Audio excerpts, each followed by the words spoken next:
बच्चों कक्षा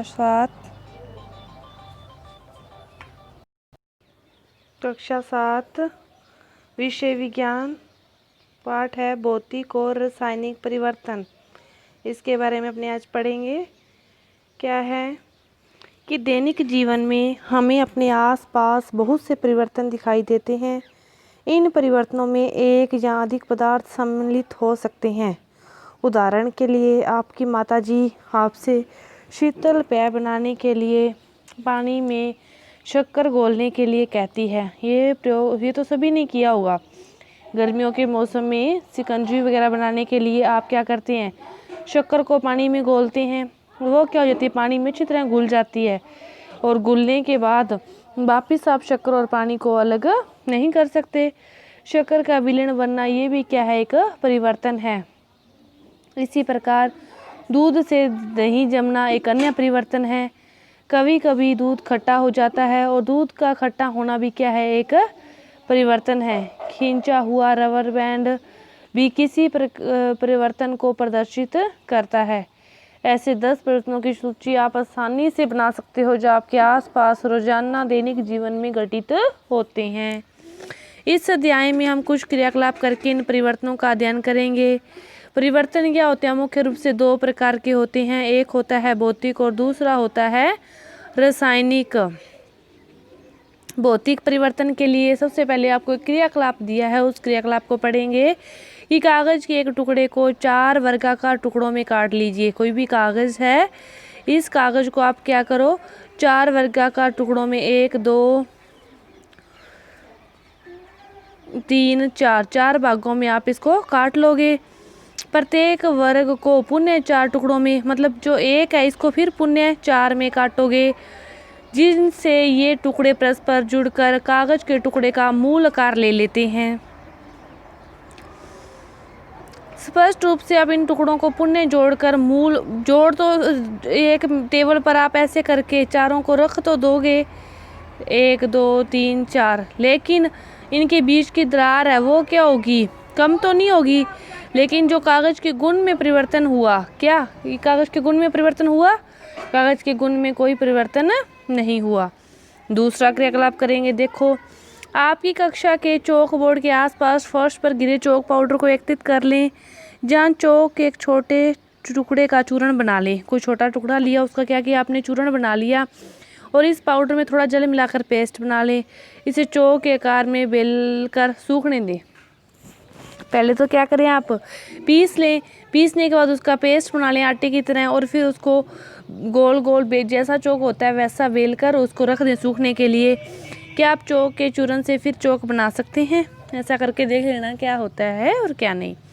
फिर क्रियाकलाप 6.3 देखो, कांच या प्लास्टिक के कटोरे में थोड़ी बर्फ़ लीजिए और बर्फ़ के थोड़े से भाग के पिघलने पर एक बर्तन को धूप में रख दें।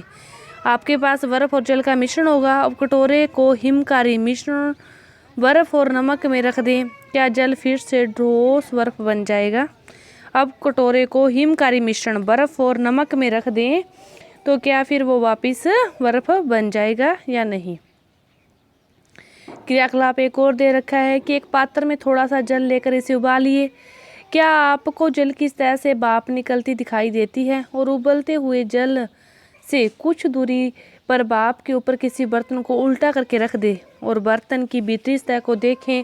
क्या आपको वहाँ जल की कोई बूंद दिखाई देती है? तो ये सारे क्रियाकलाप आपको क्या बता रहे हैं कि आप किसी चीज़ से दूसरी चीज़, जैसे जल को पिघल कर बर्फ़ बन गया और बर्फ़ पिघल कर जल बन गई, लेकिन जल को अपने वापस जमा कर बर्फ़ कर सकते हैं। चौक का पाउडर है चाहे पाउडर है, लेकिन वो उसका व्यवहार और उसके गुण क्या रहेंगे, चौक के जैसे रहेंगे। कागज़ को चाहे काट दो लेकिन वो फिर भी क्या रहेगा, कागज़ रहेगा। भाप है, भाप के ऊपर ढक्कन रख देते हैं तो उससे किसकी बूंदें वापस आती है, पानी की बूंदें ही आती है। और भाप किससे बनती है, पानी से बनती है। ये सारी चीज़ें क्या बता रही है आपको कि इनके गुणों में कोई परिवर्तन नहीं होता।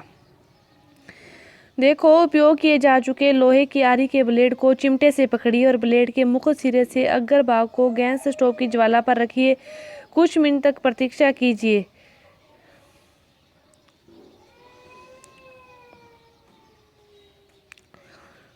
देखो, कुछ मिनट तक प्रतीक्षा कीजिए क्या ब्लेड के अगर भाग के रंग में कोई परिवर्तन होता है? जो ब्लेड है आग की ज्वाला पर है उसके रंग में परिवर्तन होता है? हाँ होगा। ब्लेड को ज्वाला से हटाइए और कुछ समय बाद अग्रभाग को पुनः देखिए, क्या पहले वाला रंग वापस आ जाता है? हाँ आ जाएगा। इसी प्रकार जो कागज और चौक के माप के परिवर्तन आपने किए हैं, 6.3 और 6.4 में जल की अवस्था में परिवर्तन आपने देखे हैं, 6.5 में आरी के ब्लेड का रंग गर्म करके परिवर्तित हो जाता है या नहीं हो जाता, ये अपने देख रहे हैं। तो पदार्थ के आकार, आमाप, रंग और अवस्था जैसे गुणों उसके भौतिक गुण कहलाते हैं। पदार्थ के भौतिक गुण उसके बाह्य गुण है, वे उसका आकार, उसका साइज, रंग, अवस्था जैसे जो गुण हैं वो क्या है? भौतिक गुण है। अब देखो भौतिक परिवर्तन किसे कहते हैं कि वह परिवर्तन जिसमें किसी पदार्थ के भौतिक गुणों में परिवर्तन हो जाता है भौतिक परिवर्तन कहलाता है। वह परिवर्तन जिसमें किसी पदार्थ के भौतिक गुणों में परिवर्तन हो जाता है तो वह क्या कहलाते हैं? भौतिक परिवर्तन कहलाते हैं। और भौतिक परिवर्तन सामान्यतः उत्क्रमणीय होता है। ऐसे परिवर्तन में कोई नया पदार्थ नहीं बनता।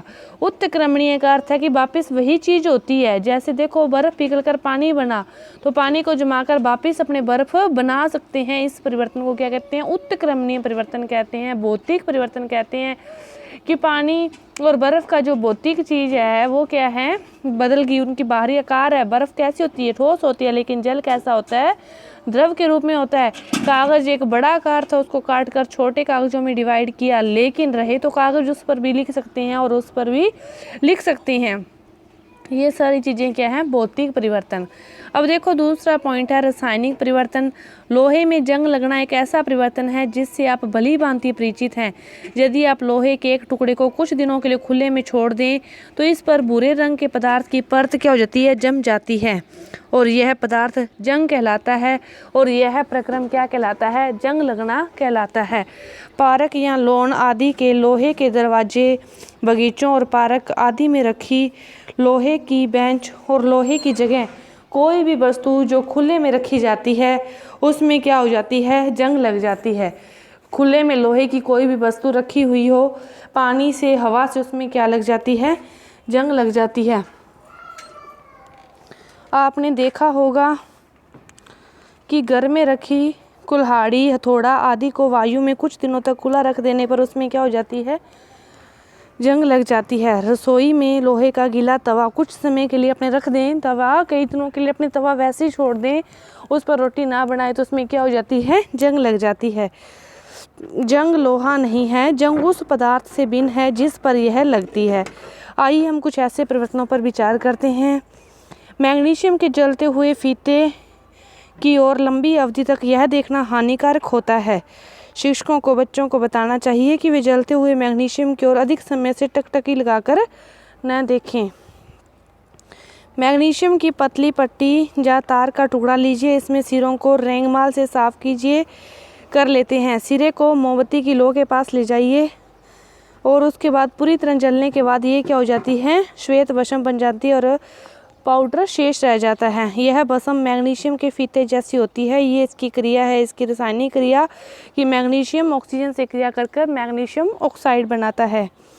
ध्यान दें कि ये लिखी हुई समीकरण गणित में प्रयुक्त समीकरणों से भिन्न है। इस समीकरणों में तीर का अर्थ है बनना या हो जाता है, इन दोनों को मिलकर यह बन जाता है। इसका अर्थ ये है। इस पुस्तक में रासायनिक समीकरण को संतुलित करने का कोई प्रयास नहीं किया गया और न ही ये छात्रों से अपेक्षित है। इसमें इसका कोई प्रयास नहीं किया गया। भस्म को एकत्रित करके इसमें जल की कुछ मात्रा मिलाइए और अच्छी तरह हिलाइए। नीले लिटमस का परीक्षण कीजिए। नीले से लाल होता है या लाल से नीला होता है, ये आप इसका परीक्षण करके देख सकते हैं। इसके बाद 6.7 क्रियाकलाप है आपकी बुक में। इसे पढ़ने की कोशिश, समझने की कोशिश करेंगे कि इसका क्या इसने लिखा है इस क्रियाकलाप के अंतर्गत। इसी प्रकार 6.8 भी है, सिरके का चूना चूने के पानी में परिवर्तन होता है या नहीं होता, कि जो दूध या हो जाता है, क्यों होता है। ये आपके भौतिक परिवर्तन पूरे हुए। रासायनिक परिवर्तनों के बारे में जो आगे की है वो अपनी दूसरी वीडियो में करेंगे। धन्यवाद।